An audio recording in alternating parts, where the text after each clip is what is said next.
What's up, Dolphin Nation? What's up, Finstock Nation? I apologize for being a little delayed, but today we're going to go ahead and cover day 5 of training camp, and I will be trying to cover day 6 and day 7 right after this in the next couple days. But today we're going to go ahead and cover day 5.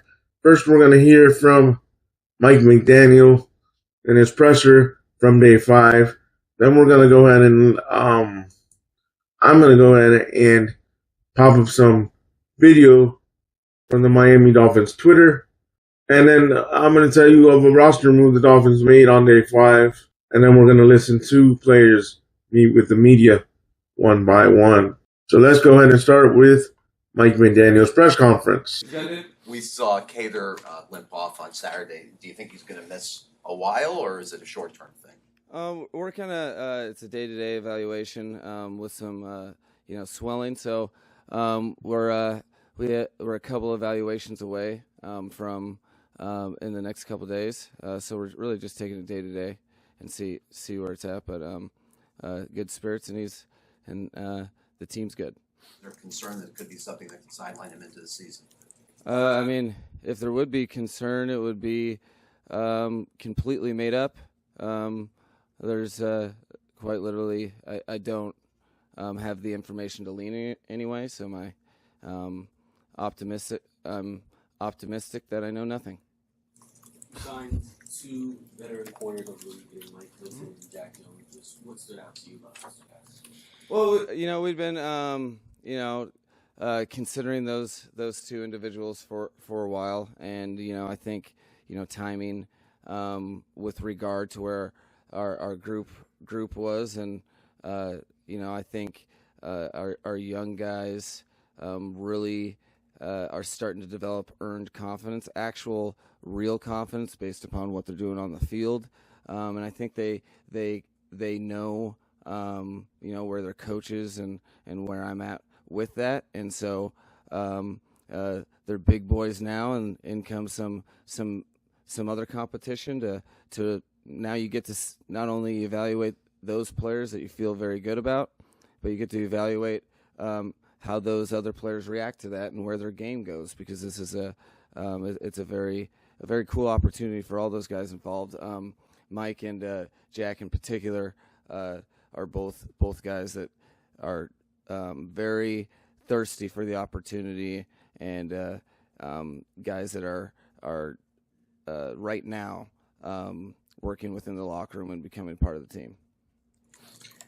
Was it a relief to get some business done with Minka, and just how have you seen him take this role with this new team? Well, I understand, or I really understand the individual players. I'm heavily invested in each and every guy, so I get pumped anytime business happens. I get even more pumped when the specific individual doesn't talk to me, but shows me that he understands the critical factor in professional football, and that all things must be justified by the football play. So whatever the contract is, whatever's going on, the most important thing is that our team is getting better at football, and the focus is on that.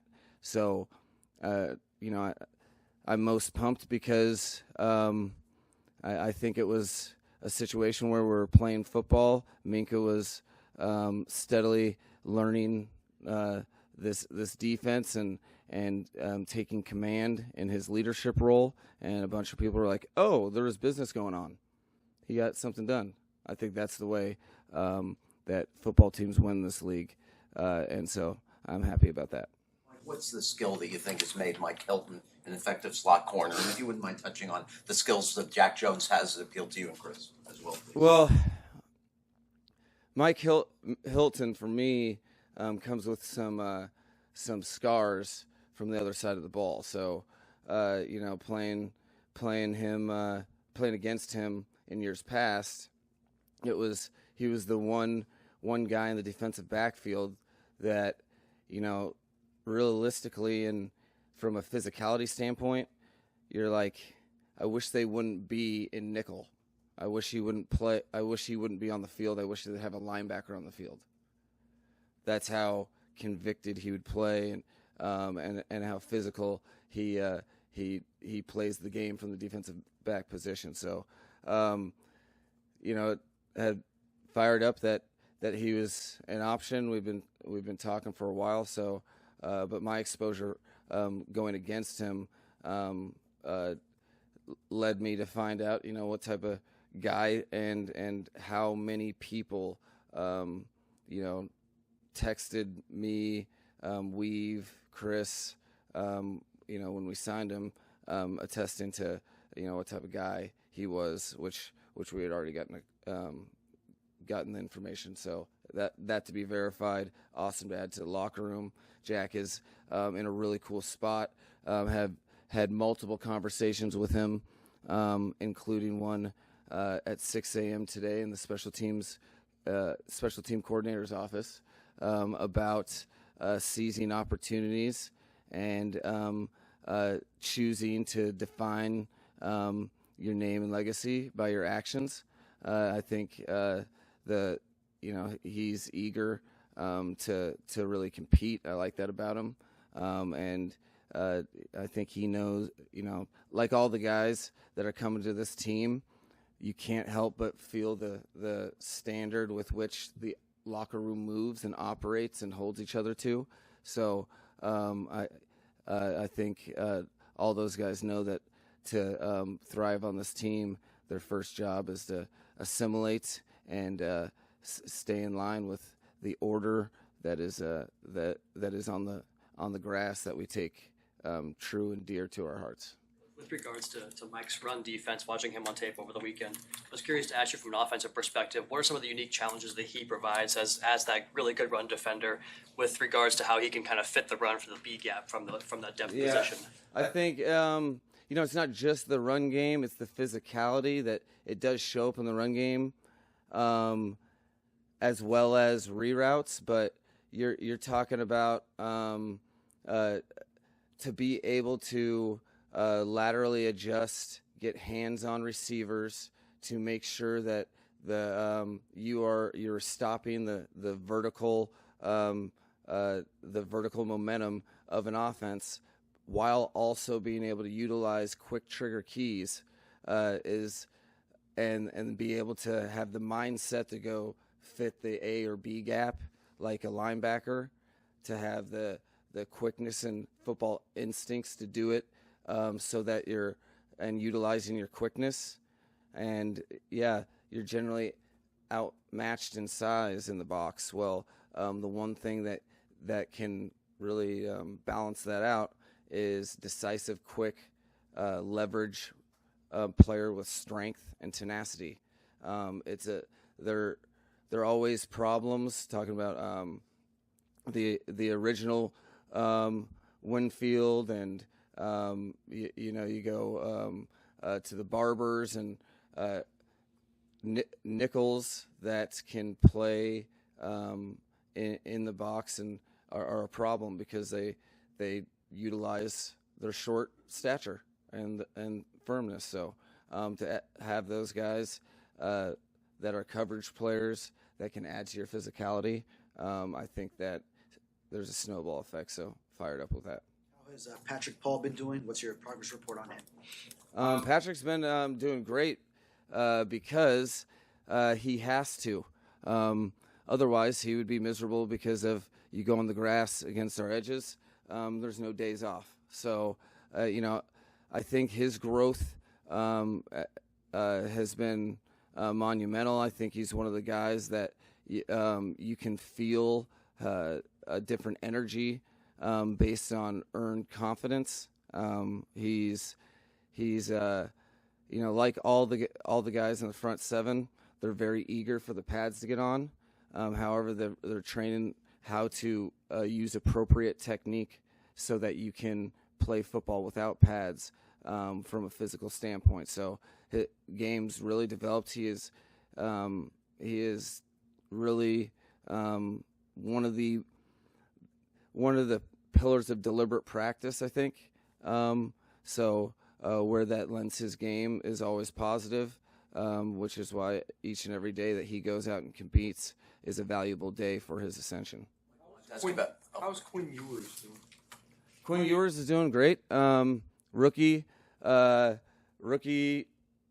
develop at different speeds, but regardless of their development, I think with Quinn, it starts with a quarterback's a leader of men, and he has you can tell he has there's a personality trait within him that really teammates gravitate to.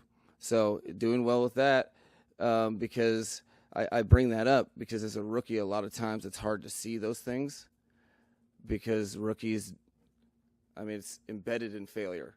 You mess something up to learn something, and you guys kind of get quiet and lose their confidence. Quinn has learned, very smart, really starting to grasp timing and stuff.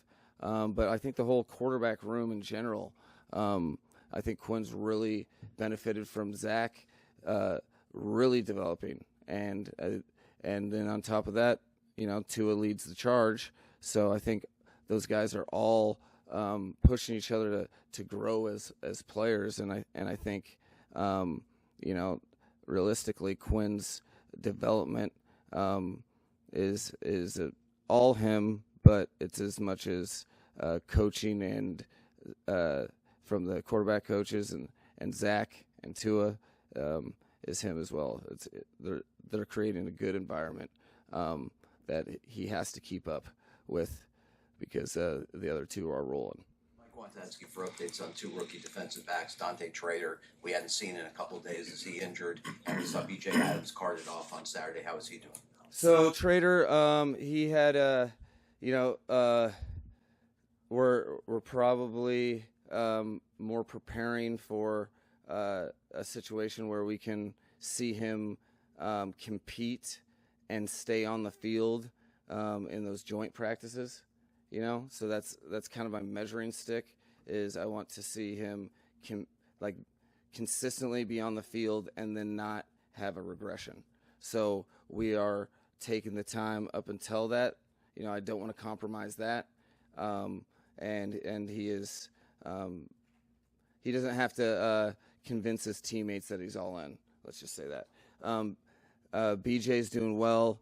It was one of those random football occurrences where you're playing football and you're chasing one receiver, and there's some crossing patterns and there's an unintended collision. But he's in the protocol and he's doing well. Year two under Anthony Weaver, just how important is that continuity in that role? Just having that standard set, especially bringing in guys. Well, it's a great question in general, but the timing couldn't be better because it's National Anthony Weaver Day. If you didn't know, it's his birthday. 45 years ago today, he was birthed, and now he's second year coordinating. Really, I think he's finding his groove. It's we're talking with some of the players. I want to say 2 days ago in a meeting, talking about the contents of the meeting were things that maybe we felt like we were able to get to much later in the process, almost in season. So you want to talk about there's gigantic benefits, not only from system consistency, but the reason Anthony Weaver's here is because from a one of the main reasons I would say is from an intentionality standpoint, he's in this profession to develop players passionately and gives everything he has to that process, and there's exponential return on that year too, because guys really you can't hide from that consistency. So you're consistent like that, guys truly believe your motivations, and he's able to access, connect, and I think guys trust his intentions, which are pure, more and more. Anything new on Brew, Iffy, and Waller? Brew will be sprinkling in some walkthrough settings this week, so we're progressing there. What was if he's been positive, I've been saying week to week, but after a player day off, who knows? He's coming soon. When that is, it's not too far away. And then the last one, he's very active in his working time with John Embry. I feel great with the biggest obstacle with him was you have a guy that's in tremendous shape, but he hasn't played football, and so we're not allowing his shape to trick us into thinking he's in football shape. So we haven't had any setbacks with that. Last day before pads come on, how do you evaluate the guys, without pads on, especially on the day before? Well, I think you operate as though there's like an inherent understanding that pads aren't on, but you really coach through technique and fundamentals as they are on, and there's all understanding. There's contact points and just mass that there's things that change when the pads are on when you're watching a padless play without pads. However, we try to minimize that gap. The players, because of that, are pretty excited for pads to come on.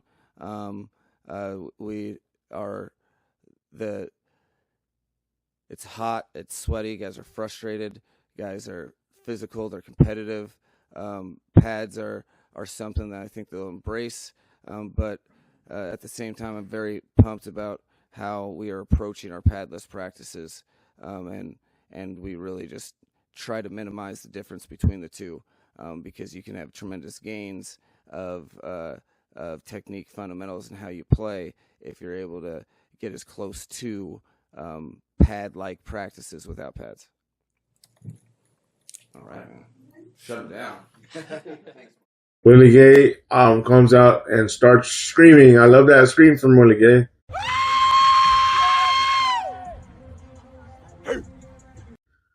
Basically, Mike McDaniel spoke about several players that have been injured. Trader, Fatu Malafalu, how's Waddle doing? How's other players progressing without pads on day 5? In day 6 is when they put on pads. Also, guys, I'm going to post pictures of the guys coming out and Tua warming up with a video with Tyreek Hill and today's orange jersey. I'm also going to post up. A roster move was made by the Dolphins. Mike Hilton has been signed, and they waived running back Nate Noel to make space for Mike Hilton. Now we're going to listen to Mike Hilton and his first interview since joining the Dolphins team. Take us through what went down to get you here and what you think of coming to Miami. Yeah, man, going into free agency, I definitely expected some teams to come at me, but it didn't go that way. But at the beginning of free agency, me and the Dolphins had a lot of talk, so I kind of had a good feel I was going to end up here, just a matter of when, and perfect timing. How much do you think your appearance here is tied into Kader Kohu's injury? I'm not 100% sure. They're always looking for guys to come in and help the team win. I'm one of those guys, you know what I mean? And I feel like I can come in and help the team elevate to get to where they want to get to, and I'm just going to play my part. One of the keys that people have really talked to you about is your physicality. Yeah. 11 and a half sacks. You don't really see that from the nickel position. Yeah. Just what has been key to that in your career? How have you maintained to stay that physical throughout your entire career? It's just in my nature, you know what I mean? When I get on this field, I try to make an impact. Obviously, I'm not the biggest guy around, so I expect teams to come my way. But I know how I play, and I'm just a playmaker. And when I get a chance to make plays in the backfield, I'm going to do it. What's the best way to overcome size if another player has a size advantage? Your mental aspect. I've been in this league 9 years, so I've seen a lot, done a lot, played against a lot of people. So just talking to different people and just learning how they would attack me, how receivers stem. It's just little things like that. I feel like I can elevate my game even at this point. What is your mentality when you are in that moment and you see a large blocker coming at you? Just be who I am. Obviously, sometimes those big guys can't get as low as I can, so I use my speed and my quickness and go make plays when I have the opportunity. What are your conversations with Mike McDaniel like? You said he's pretty familiar with you. Yeah, we played each other in 21 when they came to Cincinnati from San Francisco. Made a couple plays there, so he's one of the coaches that know what I'm able to do, and he's excited about me, and I'm excited to be here. Mike, on that topic, Coach talked a little bit about the challenges that you presented his offense. I'm curious to get your perspective on how tough it is to face Coach McDaniel's offense. Oh, man, he's an offensive genius. All the motions and the schemes he can dial up to get his playmakers in space. He's one of the best offensive callers in the game. And with guys like Tyreek and Jaylen and Devon, we got a lot of guys that can make plays in open field. Mike, we often hear the offensive line needs time together. It's a 5-man unit. The secondary also can be a 5-man unit. Yeah. Is it different, or does the secondary also need a lot of time together? Oh, you definitely need a lot of time. We all work on the string, so we all got to be on the same page and know what each other is doing, knowing where our leverage is and our help is, so we can go make plays when the ball's in the air. Do you guys have enough time to gel before the season opens? Oh, yeah, for sure. We got over a month. Like I said, we're working in a lot of different guys, so that's going to take some time. But all of us are veterans and pros and know what we have to do to execute. What slot corners did you sort of admire growing up, or like watching their play? Oh, man, big fan of Tyrann Mathieu. Especially when he was at LSU, he was one of those guys. And he wasn't a slot corner, but I was a big fan of Bob Sanders growing up. I feel like he kind of portrays that smaller guy, physical mindset. And my early years, Will Gay, when I was with the Pittsburgh Steelers, he was somebody I really learned from. So those three kind of helped me just kind of form my game to who I am. And had it been over these last few months, had it been a case where they just told you and Drew, we're considering you, we'll get back to you? Is that how it went down? Yeah, obviously when you get late in the free agency, you kind of waiting on obviously injuries to happen, or some people just end up getting waived or cut. So the timing was right, and I feel like I have an opportunity to come. Okay, guys, with the Minkah Fitzpatrick presser. Before we start asking questions, I want to make a statement real quick. I know I haven't addressed the media or posted on social media. One, I'm not a big social media guy. You ain't gonna see me on there, period, point blank. Two, in no way, shape, or form was that an expression of frustration about coming back to Miami. Three, I want to thank the city of Pittsburgh, the fans of Pittsburgh. You guys treated me very well. I enjoyed my time there, and I played with some great teammates. I was very unfortunate the way things ended, but it's a part of the business, and I'm extremely excited to be a Miami Dolphin. Again, my silence was not a reflection of how I felt about this team or this organization. I've been here in the building for about a week now, and I'm extremely excited about this season. I think we have a very, very high ceiling. We have a lot of young, hungry, passionate guys, combined with a lot of guys who played a lot of games and have a lot of accolades. So this is an organization that I'm extremely proud to be a part of. And again, my silence was nothing to do with my feelings towards the Dolphins organization. With that being said, I'm not going to take any questions about how the transaction went down. I'm not going to take any questions about Pittsburgh or previous coaches or anything like that. I would like to respectfully talk about this current situation, this team, my players, my coaches, and I would appreciate if you would all respect those wishes.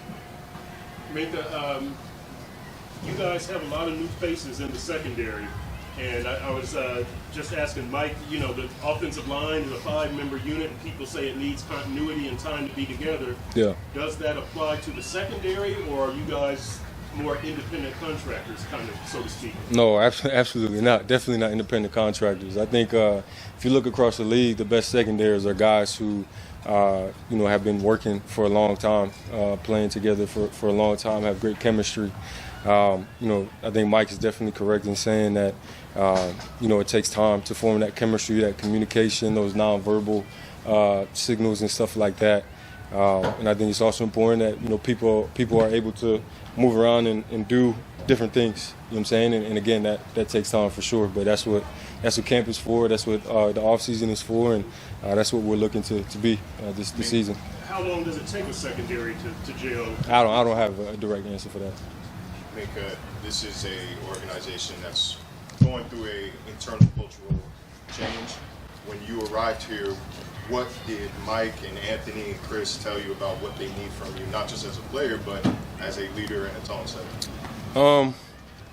I think the message was, I think there's a standard that Mike and Greer are trying to set, and I think it's working hard, being disciplined, being committed to this team, stripping yourself of ego. You know what I'm saying? It's a very ego-driven sport, and I think the best teams are the teams that remove the ego, let down the mask and the pride, and play winning football, winning team football, offense, defense, special teams, and that's the message that they sent to the team is the same message that they sent to me. Nick, you already touched on how happy you are to be part of the organization, but how happy are you to be back in South Florida and where it all started as well? Yeah, I'm very excited. It's very nostalgic. We played here 2 seasons ago, and I remember like pulling up to the stadium and walking on the field, and like I felt like I was like back in time. You know what I'm saying? And now it's a same feeling. Just being back down here. Obviously, it's a different facility. It's a beautiful facility. But like I said, it's very nostalgic. A lot of the staff and trainers and stuff like that is the same. So it was almost like I just went back in time. You know what I'm saying? So it's been fun, and my family's down here, so it's good to be back close to them. How surprised are you to be back here after leaving? By trade? It's business. Mika, your teammates have been giving you a lot of praise, saying like it's incredible what you're doing with your body part on the field.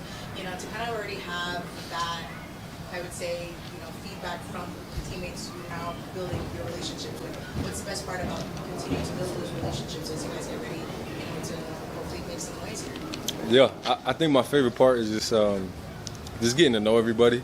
I think I could come in here and make plays and have acrobatic catches and stuff like that and make great tackles, but if I don't get to know my teammates, it has very little value. You know what I'm saying? Knowing them on and off the field. You know what I'm saying? Because I'm a big believer in trusting the guys that are around you, and I don't think that just happens on the field. I think it happens in the locker room, it happens at dinner, during the week and stuff like that. So I think I'm just most excited about getting to know everybody, good, bad, and ugly, and then using our knowledge and our trust and our communication to go out there and execute at a high level. Minka, how do you look back on your first stint with the Dolphins? How do I look back on it? Just like anytime you look back on life, I think there's highs, there's lows, there's blessings, there's pros, there's cons. You know what I'm saying? But you learn from the blessings, you learn from the lessons, and keep it pushing.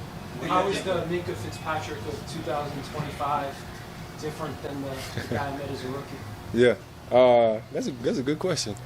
I would say I'm definitely a lot more emotionally mature. I think I was very emotionally unintelligent back then, and like I just said, I learned from my mistakes. You know what I'm saying? And I tried to grow in that area. I tried to get to know the people around me better and learn how to communicate, learn how to not communicate. You know what I'm saying? Just stuff like that for sure. How do you grow that emotional intelligence? How do you grow that emotional? I think it's kind of like what I said earlier, letting that ego down, letting that pride down, understanding that you're not going to be perfect, and having good people around you who are going to be honest with you, who aren't afraid to keep it a buck with you, and kind of like what I was saying, just growing and learning and working together. Minka, how did it feel to have the first pick of training camp?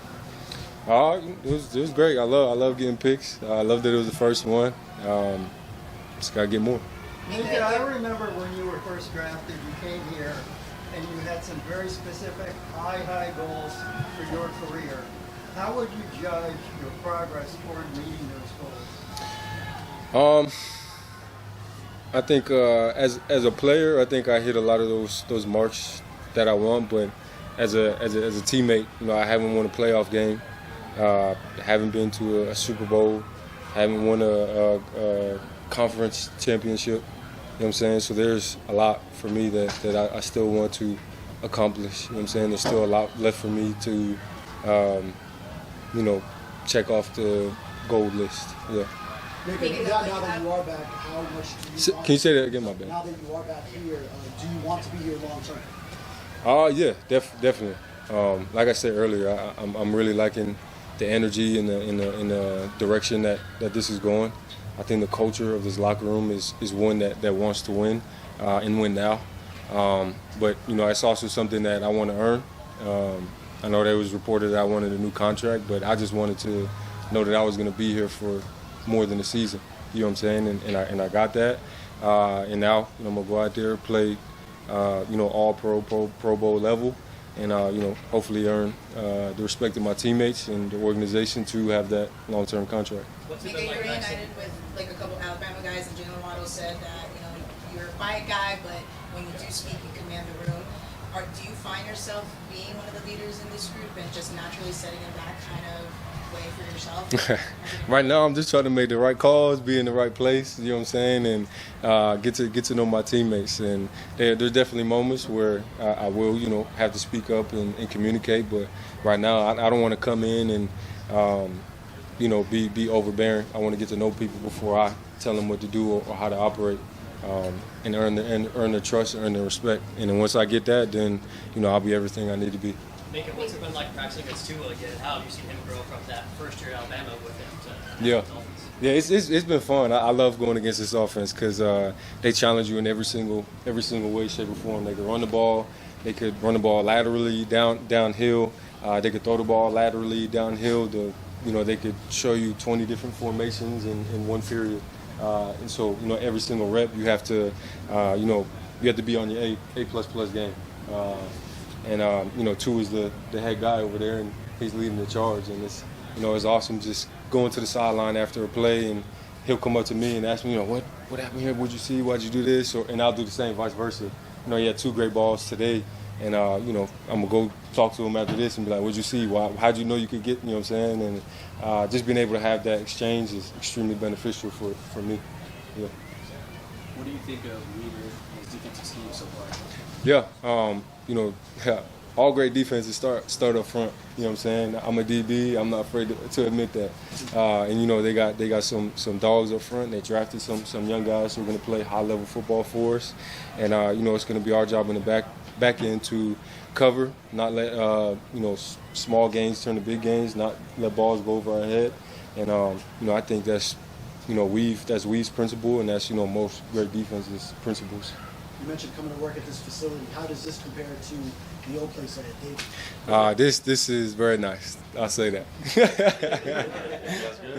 And Mika was very political during that press conference. Didn't want to talk much about the past, so I don't think you're going to hear much about the past. A lot of people are not going to be able to ask him questions about that.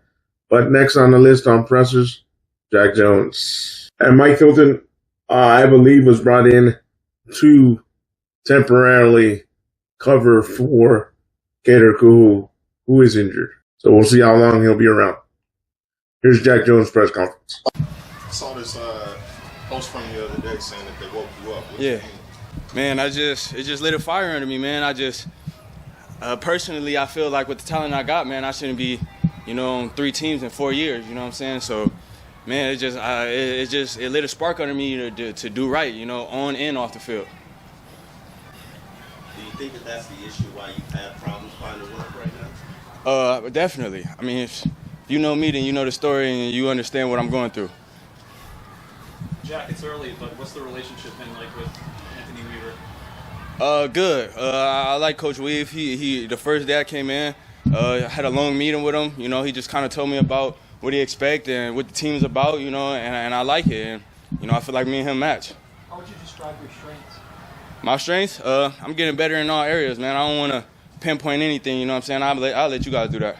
Jack, when you mentioned off the field, has there been any one specific thing with you off the field, or do you think, or has it just been kind of life? I say life, everything, you know what I'm saying? Just learning how to manage life as a young man growing up. What do you think of the opportunity at cornerback on this roster? What do I think? I think we got a pretty good group, Obviously, I'm going to come in and add my spark, but I think we got a pretty good group. On the field, Jack, how do you feel you fit in Coach Weaver's defense so far? I love it. You know what I'm saying? I mean, I'm still learning it, but I love it so far. On the field, what kind of approach do you take in terms of aggressiveness and going after the ball? Balls up is mine. There's no 50-50. It's 90-10 with me. You know, that's the mindset behind it. You know, every time the ball come my way, I want to intercept and no PBUs. Did you think there would be a time when you wouldn't get a phone call at all? Absolutely, man. You know, you go through them rough patches where, you know, you kind of question it all. You know what I'm saying? You question it all. You question if you're going to play again because, you know, with the business that we're in, you know, you never know when it's going to be your last play, you know. So I definitely had those questions. But, you know, thank God I got this opportunity. Thank God for Coach and everybody who gave me an opportunity to play for Miami. What would you say to the teams that did not call you? Do you understand why, or? Absolutely, it's understandable. You know, I couldn't. I mean, I don't know. It's definitely understandable on my part, though. You know what I'm saying? I'm not gonna be a guy to be like, why didn't you? When I understand why, you know, I'm learning. You know what I'm saying? And if you don't want to take that chance on me, then it's understandable. But whoever do, you know, thank you, and I'm gonna be better, definitely. Jack, what's the biggest thing you've changed either in your life or on the field in this third step of your career journey? I would say being more calm, man. My previous, I wouldn't say my previous, just my whole life growing up, just a little emotional, and that's what, you know, that's what helps me on the field. You know what I'm saying? It can help me, but it also can hurt me at the same time. You know, and once I step back and realize that, you know, it helped me slow down, step back, take the pride out of it, and really look at the situation as what it is and not what I want it to be. You sound like you've done some serious self-evaluation. Yeah. What has been key in that process? Man, my life. that's the key, you know what I'm saying? When you got life looking at you, you know, rather if you're gonna go down the left road or the right road, you got to do some self-evaluating. If not, then you know what I'm saying? Jack, how does this defensive line compare with some of the other previous? I'm not gonna compare any teams, but I think the group we got here is really good. How do you feel about facing the Patriots twice? Say it again. How do you feel about being able to? I'm excited to see them, you know what I'm saying? You know, it's a familiar team. I'm excited to play against the Patriots, some of the guys I know still over there, so I'm excited for that matchup. In that soul-searching period, was there someone you leaned on in your life, someone close to you? Yeah, I leaned on a couple of people, a lot of people actually. Coach Marv, my agent, TJ Husmanzada, Ryan Clark, Tonio Pierce, just everybody, you know, anybody I can, you know what I'm saying? Because I didn't want to be stubborn and be like, I'm going to figure it out on my own, because that's not the case, you know what I'm saying? I think everybody needs help, and, you know, it's just about how much help you need, and you got to figure that out on your own. What's your last question about Minka back there, especially seeing him come down with that interception? Oh, my goodness. Did you see that pick? That was ridiculous. No, he's a beast, though. I mean, he's been a big-time name, you know, since he got in the league, and it was a big-time name when he was at Alabama. I mean, he's a star, man, you know. Jack Jones, this is his fourth opportunity in 3 years. You have a lot of political answers. I don't have much to say about Jack Jones' broad pressure. And last but not least of the pressures, Mr. Scream, a.k.a. Willie Gay. You made a lot of plays so far in the training camp. Just what's been the key to your success so far? Doing your job, dog. It ain't that special. It's just, you learn the playbook. You do what the coaches ask of you to do, and you do your job, man. You're gonna make a lot of plays. You know, and that's just this game in general. You know, that's all I've been doing, trying to do the best of my ability. So that's all. A lot of hands-on footballs for you. How is this defensive power linebackers in coverage? They put us in position to make those plays, man. You know, we dropping back and all kind of zones, and then, man, to over three, you know, in the middle of the field, flats. So it gives you opportunities to, you know, deflect the pass and intercept them. You know, actually what we want to do, but you know, so this defense is schemed just for that. So, how important is your versatility in this defense? Because I've watched you pretty much be able to do just about everything that a linebacker is asked to do. Play on the edge, play inside linebacker. Yeah. Man, being that versatile guy that I am, I feel like we have a lot of versatility at the linebacker position already. You know, with everyone, but me coming in, man, and what they're asking me to do, you know, whether it's blitz the edge, blitz the middle, cover man-to-man, you know, or like I just said, play all kind of zone coverages. You know, I feel like I'm in a great position, great role, you know, being here. The defense is perfect for guys like myself. That's why I feel like our room is so good and well-rounded, because we all are skilled in that aspect. So I feel like we all going to benefit from it. So. Really, all training camps are important, but is this one more so than usual for you, considering you didn't have a season last year than you would have wanted to have? Meaning, you mean for like making the playoffs and things like that? No, in terms of you personally. Oh, me personally. Is training camp more important for you in terms of like building confidence after last year, which wasn't Oh yeah, man. You know, it's God's plan, man. I'm just doing what I'm supposed to do, praying about it, you know, and just doing my job, dog. See what happens, you know, and if I just continue to stay faithful and just like I say, do my job, everything gonna work out the way it's supposed to. So. Willie, pads come on tomorrow. What changes in camp when those pads come on? You know, you got to be careful when you go there, because a lot of guys think it's we hitting, but then the mental part leaves. You know, so you have to stay locked in on the mental part, because you can hit all day, but if you don't remember your job and your role, you know, it don't really matter how hard you're hitting if you're giving up touchdowns or busting coverages. You know, so that's my main focus point for tomorrow. And I hope some of the guys as well, you know, definitely put it on somebody now, but don't let that mental part slip away as well. So that's a very enlightened point of view. I mean, that's just veteran. Yeah. That's all it is, man. Because you know, I was once that young buck ready to go out and just get downhill, and next thing you know, the ball 80 yards down the field. You know what I'm saying? So yeah, man, you just have to be disciplined, still with the pads on, with this Miami Heat, and just stay locked in. What's the potential of this front seven? It just seems like play after play, like you guys are in the backfield and making plays. Yeah. Well, you know, I'm new here, so man, just seeing what I'm coming into with the front guys and the linebackers that you know Miami already had, man. I'm blessed to be here, and the potential, man. Oof. I don't see nobody in the league that's as good as this group, honestly, especially linebacker room, you know. But we can talk about that another day. But the whole, front, man, it's going to be a special season, I think. To that point, Jordan Brooks had a great year last year. What stood out about him so far through 6 days this season? Man, that boy is just a natural leader, you know, as a person, you know, as a player, obviously. It's nothing Jordan can't do, you know. I feel like he's versatile, like I was just talking about with the LBs, man. He's continued to lead the room, you know. He's going on year 3 here, 2 here. So, and I feel like he's doing a great job. You know, last year and going into this year with the growth that he's having, you know, me as a new guy, I'm looking at him like, what you need me to do? Like, what I need to do to be on that level, be on that next level, take it to the next level where I can help the team as a defense, you know. So, yeah, man, he's been doing a great job. When you look at this front seven, it does have the potential to be game-changing, game-winning. What are you seeing as far as toughness, speed, quickness, smarts, veterans? Yeah. Tell me about the front seven a little bit. Kind of like I was just saying, man, just a whole bunch of dogs, you know, guys that's just savvy, man, and we can make plays in the run game, pass game. The edge is crazy. Oh, my God. I don't even know I don't mean to get in too deep into it, but I don't even know who the starters are at the edge position, but Chop is the youngest, and excuse my language, you know what I mean? Like, he's a dog. So that right there lets, you know, if I'm looking from outside in, I'm like, man, like, this is going to be a big year, you know. Pray to God everyone can stay healthy, man, and we can use everybody's ability, man, because we loaded up front for sure. So, Willie, might sound like a weird question, but what happened last year? Because I'm looking at you, watching your ability now. You started 55. Oh, where I was in New Orleans. Just part of the game, man. I don't know, just. You know, sometimes things don't go your way as a person, not even just about football, and you kind of just clock out.